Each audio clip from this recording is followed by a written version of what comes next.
المان هیواد وایي په افغانستان کې به خپل سفارت بیرته پرانیزو. بلخوا بیا طالبانو دا ډاډ ورکړی چې ترکیه به له افغانستان سره خپلو اړیکو او مرستو ته دوام ورکړي. او په یو بل خبر کې به واورئ چې په کابل کې غلو هغه ډله نیول شوې چې تېره ورځ یې له یو سوداګر څخه په زیاته کچه پیسې تښتولې وې.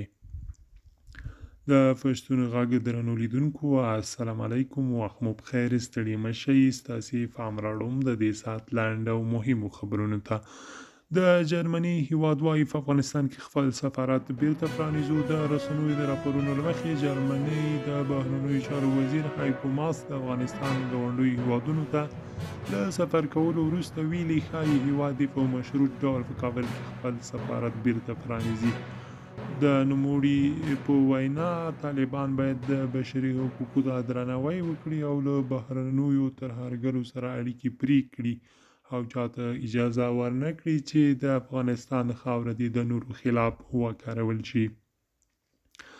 بلخوا بیا طالبانو ډاډ ورکړی چې ترکیه له افغانستان سره خپلو اړیکو او مرستو ته دوام ورکوي. په قطر کې د طالبانو د سیاسي دفتر ویان محمد نعیم پر خپل ټویټر پاڼه لیکلي پرون غرمه مهال د اسلامي امارت د سیاسي دفتر مرستیال شیر محمد عباس ستانکزي په دوحه کې د ترکیې له سفیر مصطفی کوکسو سره لیدنه کړې ده او په دغه لیدنه کې د دواړو لورو لخوا په مرستو او همکاریو ټینګار شوی دی. طالبانو کابل کې د غلو هغه ډله نیولې چې له یو سوداګر یې پیسې تښتولې وې. د کابل ښار لپاره د افغانستان د اسلامي امارت د کشف مرستیال قاری امید وایي یا د غلو پرون په یو سوداګر ډزې کړې وې او ټپي کړی وو او 80,000 ډالر یې ترې تښتولي وو.